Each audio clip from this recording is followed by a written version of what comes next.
Hey everyone, welcome back to another installment of Gen 1 Battling Explained. Last time in this series, we covered some of the really weird stuff that makes Gen 1 so different from the other generations in terms of competitive battling. This time, we'll be talking about the few who rose to the top because of these harsh conditions. These are the best Pokemon in Generation 1. Before we start, I want to say sorry for delaying the Zapdos video. We have so much to cover with that particular bird that the video is sure to be really lengthy. And since I have other paid editing gigs to attend to this week and my writer Zane is going to be busy at EVO, we thought it'd be best to release it next week so we can be sure to talk about everything with Zapdos, because trust me, there's a lot. But don't worry though, Zapdos will be making an appearance in this video. And without further ado, let's get right into it. Think of Generation 1 as a war-torn battlefield. The ravages of status hacks, critical hits, hyper beams, and the 1 out of 256 chance misses have left it a desolate and terrifying landscape. In such a fraught place, only a few Pokemon had the abilities to survive, turning the horrors of the generation to their advantage, and prospering in return. If you wanted a fighting chance in Gen 1, you needed them on your side, and not just one of them. Every team worth looking at had at least a few of these beasts on their roster. At this point, I want to acknowledge this excellent article from Smogan by Hipmonlee on the top threats of Gen 1. While we're not going to draw exclusively from this info, he's provided a great breakdown here. And Gen 1's metagame is pretty static, so we're going to use this as a baseline, but go way more in depth. Let's get started. We said 7 staples, but in reality there are actually 8. It's just that 2 of them were pretty much interchangeable. Rhydon and Golem served as the most powerful physical tanks in the generation, not just because of their incredible defenses, but also their typing. Remember when I talked about psychic types being especially good in the last video? Well, turns out that normal types, of all things, are around, if not just as prominent, which we'll dive more into later in this video.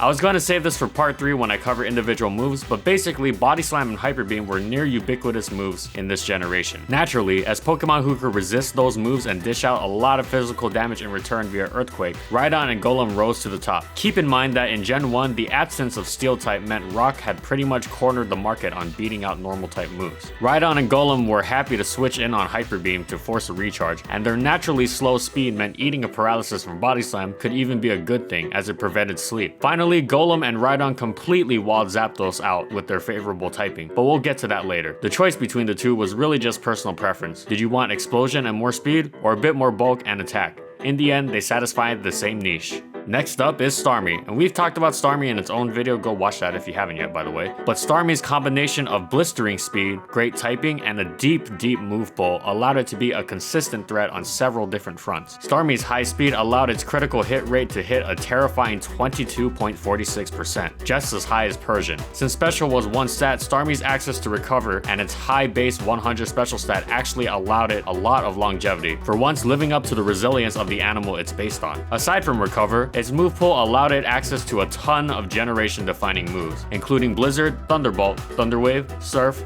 Hydro Pump, and Psychic. The last 3 all coming off of a stab boost as well. In fact, Starmie usually didn't even run its stab moves, purely because of how good the Blizz Bolt combo was, but the fact that it had access to them made enemy Golems and Rhydons quiver in fear. While Starmie didn't usually make use of Psychic, Alakazam certainly did. In fact, it was most frequently its only attacking move. Buoyed by Psychic's amazing coverage, only resisted by other Psychic types, and Alakazam's ridiculous 135 special, a little bit of Mind Magic was all Alakazam really needed to make huge dents in the opponent's team. Similarly to Starmie, Alakazam also carried Thunderwave and Recover, and its last move slot usually went to either Reflect or Seismic Toss, the former for dealing with physical threats, and the latter for high special Pokemon that could fight Star Wars with Alakazam. Now, we've been talking about the 7 main threats in Gen 1 who rose above the rest, but in truth there's another division to consider. If the previous Pokemon were warriors who had been distinguished for their unique achievements, think of the next 4 Pokemon as commanders in battle, leaders among these peers who were necessary for a team to function. While we're still on the topic of psychic types, let's talk about everyone's favorite telekinetic egg, coconut, tree thing, Exeggutor. A high special stat and psychic attack are enough to make Exeggutor a solid Gen 1 Pokemon anyways, but its real distinguishable features came from its grass typing, which allowed it to sow destruction in the form of Sleep Powder and Stun Spore. We've already talked about how widespread paralysis was in Gen 1, but Sleep was also a scary prospect. With increased duration and the fact that it took a full turn to wake up from sleep, you can imagine how important it was to have a sleep user. And also, Exeggutor had Explosion, which was a daunting prospect for any Pokemon not named Rhydon or Golem. And since we're talking about sleep, the next member of our big four is none other than Snorlax. Like I said, Body Slam and Hyper Beam were two of the most prominent moves in the generation.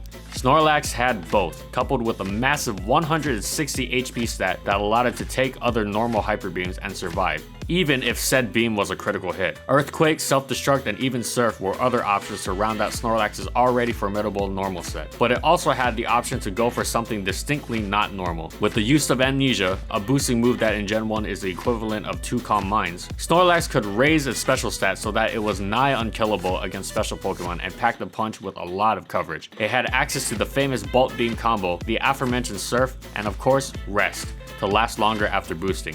While its first set was still more common, the dynamic choice of sets meant dealing with Snorlax had to be a cautious affair. Next, we have Chansey. Chansey has consistently been a stalwart special wall, but in Gen 1, the consolidated special stat meant that it could take it and dish it out too. In fact, many of the Pokemon mentioned on this list are important because they can either fight or at the very least lure out Chansey. Chansey's low speed actually doesn't hinder it at all. In fact, it means that it's happy eating a paralysis and stalling while hoping for a freeze or paralyzing in turn. Fittingly enough, the only real thing that Chansey was scared of from special attackers was being frozen itself, which could be potentially catastrophic for the team. And now, Tauros. Our past two Pokemon have been two normal types, which were a good mix between dishing out damage and taking it. But our final Big Four member and the undisputed commander-in-chief of OU was Tauros, a purely offensive threat. Tauros had a great attack and speed stat, the latter giving a critical hit rate of 21.48%. Of course, its Hyper Beam was a haymaker, but the real nightmare came from Body Slam, allowing Tauros to maintain offensive momentum while also stalling that of the other team. The best Paralysis Eaters, Chansey and Exeggutor, did not want to switch into Tauros at all. You might be thinking back to the beginning of our video, hey, didn't those rock types handle normal moves pretty well? Sure they did, but Tauros had an answer for that too in the form of Blizzard. And remember, since EVs didn't exist yet, almost everything had maxed out stats. And of course, even Gengar couldn't stand up to Tauros because of Earthquake. And that's it for Tauros, who is considered to be the strongest Pokemon in OU. However, there are two more Pokemon considered to be even more broken than Tauros. But before we do those, let's quickly evaluate some other powerful Pokemon who did not quite make the top 7. And we'll do these speed styles, so let's get going. Zapdos was one of the only mixed attackers to make an appearance in the gen. Its wide coverage meant it was incredibly difficult to wall out, that is, unless you were Rhydon or Golem. Without those two, Zapdos' amazing offensive capabilities would most likely make it the most prominent Pokemon in the meta. But as is, it's still an incredible effective late game sweeper. Jynx and Gengar are here as two of the best other sleepers in game after Exeggutor, mostly due to their speed.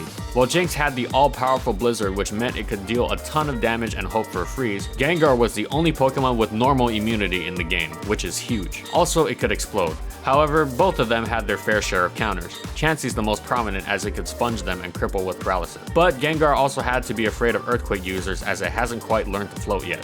Lapras and Slowbro's bulk and water typing meant they could stay alive for a long time and do significant damage, but their speed dragged them down. Lapras had an amazing move pool with Blizz Bolt coverage and the dual status of Confuse Ray and Body Slam, but its weaknesses to electric and rock types meant a fair share of Pokemon could outspeed it and hit hard. Slowbro was actually one of the hardest hitting Pokemon in the game because of its access to Amnesia. After 3 boosts, it could even 2-hit KO Chansey, but Slowbros was vulnerable to being crit by Thunderbolt users, something that happened quite frequently in Gen 1, effectively forgetting it ever boosted in the first place. It also didn't take kindly to being blown up after going to sleep, as I expect the rest of us wouldn't either. And finally, we've arrived at the two actual most broken Pokemon in all of Red, Blue, and Yellow. In keeping with our metaphor, these two are so powerful that they're not even allowed on the battlefield. These Pokemon were banned not only from recent Red, Blue, and Yellow Pokemon meta, but even from older rule sets from the 90s like Nintendo Cup, as if having a sleep clause wasn't enough, and yes, even the old Nintendo metas had a sleep clause. I am of course talking about Mew and Mewtwo. Mew is a classic jack of all trades, but as opposed to the master of none, Mew is an expert of all in its domain. With base 100 in every single stat and access to every single TM move out there, Mew is hands down the most versatile Pokemon in the game. Whatever problem or Pokemon you threw at it, Mew could have an answer. It could boost, heal, and attack. And when it did attack, who knew what move it was going to throw at you? Even one-hit KO sets were an option available to Mew. It could do everything, literally. In fact, there was only one Pokemon that outclassed it: Mewtwo. Mewtwo was created to be the strongest Pokemon in the world, and in Gen 1 at least, it most certainly lived up to that title. Everything that was broken about Gen 1, the high critical hit rates, the special stat, Blizzard, and of course the Psychic type, Mewtwo had access to. It also had Amnesia, meaning that leaving it for a turn was pretty much the last turn that mattered in the game. It couldn't quite match Mew's versatility, but it was still incredibly varied on its own, with access to Thunderbolt, Recover, and it could even exploit how good normal type moves were and run a physical Hyper Beam set if you wanted to go that route. Mewtwo quite literally had no counters. The only hope for outright beating it was to switch in Chansey and hope for Freeze. I guess Freeze really is the most broken Pokemon. And that's it for the best Pokemon in Gen 1. These Pokemon really were meta-defining in a way that's been rare ever since then. And like I said, most teams absolutely had to run not only one, but a few of some of these Pokemon to have any chance in the meta. Tune in next time in this series when we'll have our final part where we talk about all the move differences in Gen 1. And trust me, there are some important ones. You may have gotten a sense of them from these videos, but we'll go more in depth in the third video. As always, thanks again for watching, and subscribe to False Swipe Gaming for more weekly Pokemon content. And throw us a follow on Twitter if you feel so inclined. Oh, and also in the comments, I guess, I want to know, which of these Pokemon do you think is still really good even till this day? And that includes Generation 7. Let me know in the comments below. Alright, that's all I got. Have a nice day, everyone.